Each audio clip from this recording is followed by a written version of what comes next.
ഇന്ന് വയ്ക്കുന്നത് ബീഫ് വറുത്തരച്ച് വയ്ക്കുകയാണ്. ബീഫ് ഞാൻ മേടിക്കുന്നത് ബീഫ് കൺട്രി സ്റ്റൈൽ റിബ്സ് എന്നും പറഞ്ഞ് കിട്ടും. ഞാനിത് മേടിച്ചത് 2 പൗണ്ടില്ല, 1.84 പൗണ്ട് ആണ് ഞാനിത് മേടിച്ചത്. ആൾഡിയിൽ നിന്നാണ്. ബീഫ് മുറിക്കാണ്. ഇങ്ങനെയാണല്ലോ അതിൻ്റെ പര പോയേക്കുന്നത്. നമ്മൾ ബീഫ് കട്ട് ചെയ്യുമ്പം എപ്പോഴും ഓപ്പോസിറ്റ് ഇതിൽ കട്ട് ചെയ്യുക. അതേ ഇങ്ങനെ കട്ട് ചെയ്യുക. അപ്പോൾ പെട്ടെന്ന് അത് വെന്ത് കിട്ടും.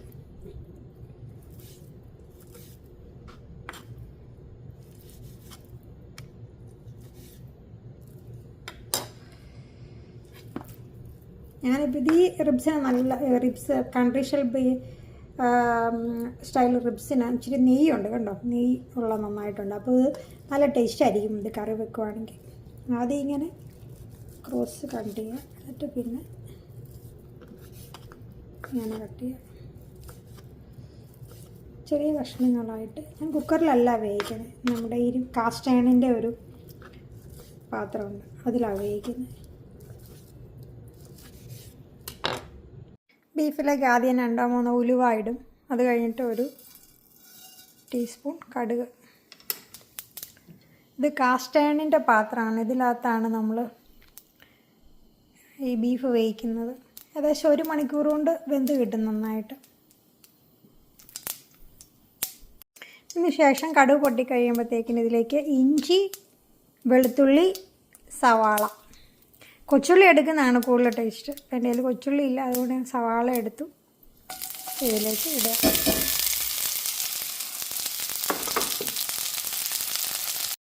ഇതിലേക്ക് നമ്മൾ തേങ്ങാക്കൊത്തിടുന്നു.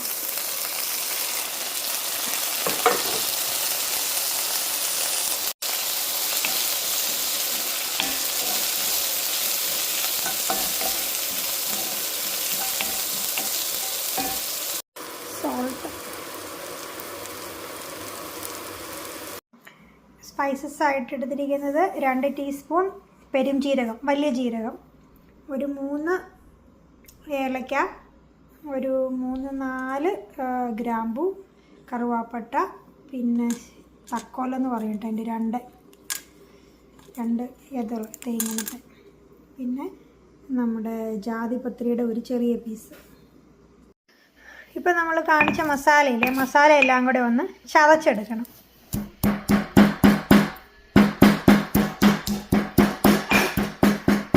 നമ്മുടെ ഉള്ളിയൊക്കെ ശരിക്കും നല്ലതുപോലെ വഴണ്ട് വന്നു. നമ്മുടെ ഇട്ട തേങ്ങാക്കൊത്ത് ഉള്ളിയൊക്കെ ഇതിലേക്ക് നമ്മുടെ ചതച്ച് വെച്ചിരിക്കുന്ന മസാല അങ്ങ് ചേർക്കാം. ഇത്രയും മസാലയെ ഞാൻ ചേർക്കുന്നുള്ളൂ. വേറെ ഇറച്ചി മസാലയോ ബീഫ് മസാലയോ അങ്ങനത്തെ ഒരു മസാലയും ചേർക്കുന്നില്ല. ഈ ഒരു മസാല മാത്രം. തക്കോലം, ജാതിപത്രി, കറുവാപ്പട്ട, ഗ്രാമ്പു, ഏലക്ക, പെരുംജീരകം ഇത്രയും ചതച്ചത്. പൊടിക്കുകയല്ല, മിക്സി പൊടിക്കരുത്, ഈ കല്ലിൽ ചതച്ചെടുക്കണം. ഇത്രയുമാണ് നമ്മൾ സ്പൈസസ് ആയിട്ട് ഇതിൽ ചേർക്കുന്നത്. പിന്നെ ഏറ്റവും ലാസ്റ്റ് നമ്മൾ കുരുമുളക് പൊടി ഇടും. ഈ മസാല ഒന്ന് മൂത്ത് കഴിയുമ്പോഴത്തേക്ക് നമുക്കിതിലേക്ക് ഇറച്ചി ഇട്ട് കൊടുക്കാം. ഇറച്ചി ഒരു 10 മിനിറ്റ് ഹൈ ഫ്ലെയിമിൽ ഈ മസാലയ്ക്കകത്ത് ഇറച്ചി നല്ലതുപോലെ ഒന്ന് വഴറ്റിയെടുക്കണം. അത് കഴിഞ്ഞിട്ടാണ് നമ്മൾ മഞ്ഞൾപ്പൊടി, മല്ലിപ്പൊടി, മുളക് പൊടി ചേർക്കുന്നത്. ഇറച്ചി ഒരു പകുതി വേവാകുമ്പോഴത്തേക്കിന്. മസാല ശരിക്ക് വഴണ്ടിട്ടുണ്ടെങ്കിൽ നമുക്ക് നമ്മുടെ കഴുകി വച്ചിരിക്കുന്ന ഇറച്ചി ഇതിലേക്കിടാം.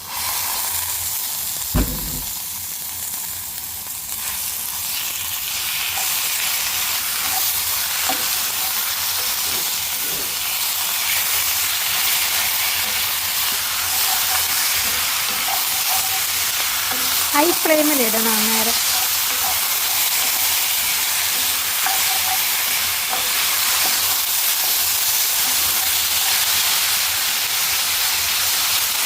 ഇനി നമ്മുടെ ഇറച്ചിയിലേക്ക് നമ്മൾ തേങ്ങ വറുത്തരച്ച് ഇടുന്നുണ്ട്. അതിലേക്ക് ഞാനൊരു 3 ടേബിൾ സ്പൂൺ തേങ്ങ വറുത്തതും 1 ടീസ്പൂൺ പെരുംജീരകം, 3 ടീസ്പൂൺ മല്ലിപ്പൊടി, 3 ടീസ്പൂൺ മുളക് പൊടി. ഇതെല്ലാം കൂടെ ഞാൻ മിക്സിയിലിട്ട് നന്നായിട്ട് വെള്ളം ചേർക്കാതെ അരച്ചെടുക്കും. ആ അരച്ചത് നമ്മൾ നമ്മുടെ ബീഫിലേക്ക് ആഡ് ചെയ്യും. അപ്പം ഞാൻ അരച്ചുകൊണ്ട് വന്നത് കണ്ടോ, നല്ല വെണ്ണ പോലെ അരഞ്ഞു. അത് ഇതിനകത്ത് അരച്ചത് മല്ലിപ്പൊടി, മുളക് പൊടി, 1 സ്പൂൺ പെരിഞ്ജീരകം, പിന്നെ 3 ടേബിൾ സ്പൂൺ തേങ്ങ വറുത്തതും കൂടെ നല്ലതുപോലെ അരച്ച്, വെള്ളം തൊടാതെ അരച്ചേക്കണം. അതുകൊണ്ടാണ് ഈ കറുത്ത കളറ്.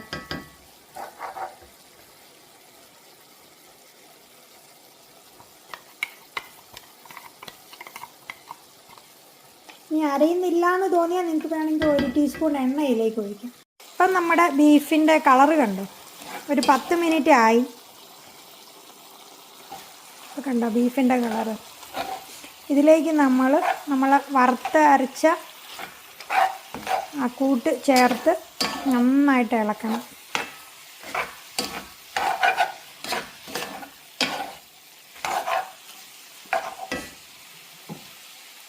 മഞ്ഞൾപ്പൊടി ഇടാൻ മറന്നു പോയായിരുന്നു, ഒരു 1/4 ടീസ്പൂൺ മഞ്ഞൾപ്പൊടി. ഇപ്പം നമ്മുടെ ബീഫിൻ്റെ കളറ് കണ്ടു, വറുത്തരച്ചത് ഇപ്പോഴാണ് നമ്മൾ ചേർത്തത്. ഇനിയും നമ്മൾ ഹൈ ഫ്ലെയിമിൽ ഇടാൻ പാടില്ല, ഇനിയും ലോ ഫ്ലെയിമിലിട്ട് ഏകദേശം 1 മണിക്കൂറെങ്കിലും എടുക്കും ഈ ബീഫ് വെന്ത് വരാനായിട്ട്. കാസ്റ്റ് അയൺ ആയതുകൊണ്ട് കുറച്ച് പെട്ടെന്ന് വേവും. ഇനി ബീഫ് വേകാൻ ആവശ്യത്തിന് വെള്ളം നമ്മൾ ഒഴിക്കണം. ഇത്തിരി വെള്ളം ഒഴിക്കരുത്.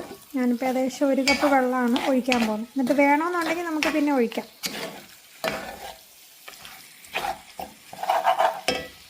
ഇനി ഇതിലേക്ക് ഞാൻ 1 കപ്പ് വെള്ളം ഒഴിക്കുകയാണ്. നമ്മുടെ മിക്സിയുടെ ജാറ് കഴുകി ആ വെള്ളം അങ്ങ് ഒഴിക്കുക.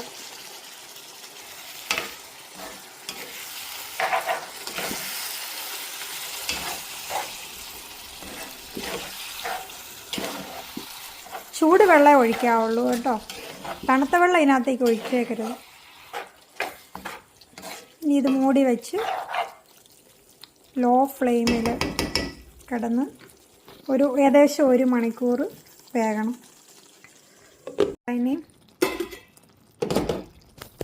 ഏകദേശം ഞാനൊരു 1.25 കപ്പ് വെള്ളമോളം ഒഴിച്ചിട്ടുണ്ട്. ഇപ്പോൾ കണ്ടോ അടിയിൽ വെള്ളമുണ്ട്. ഇപ്പോഴും ബീഫിൽ നിന്ന് വെള്ളം ഇറങ്ങുമല്ലോ. ഉണ്ടോ?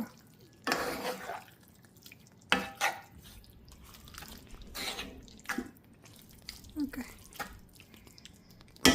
ഒരു അരമണിക്കൂർ കൂടെ ഇരിക്കട്ടെ. ഇടയ്ക്ക് ഇളക്കണം കേട്ടോ. അപ്പം നമ്മുടെ ബീഫ് നല്ലപോലെ വെന്തു, എണ്ണയൊക്കെ തെളിഞ്ഞു.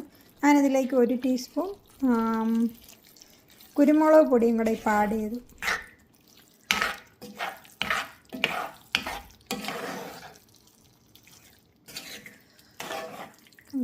നിങ്ങളിതുപോലെ ഒന്ന് വെച്ച് നോക്കണം, നല്ല ടേസ്റ്റാണ്.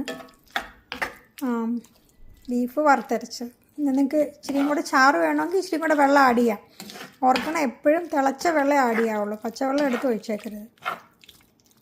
ഇച്ചിരിയുടെ വെള്ളം ആഡ് ചെയ്യുവാണെങ്കിൽ കുറച്ചുകൂടെ ചാറ് പോലെ കിട്ടും. ഞാനിപ്പോൾ പെരളനായിട്ടാണ് എടുത്തേക്കുന്നത്. ബീഫ് റെഡി ആയിട്ടുണ്ട്.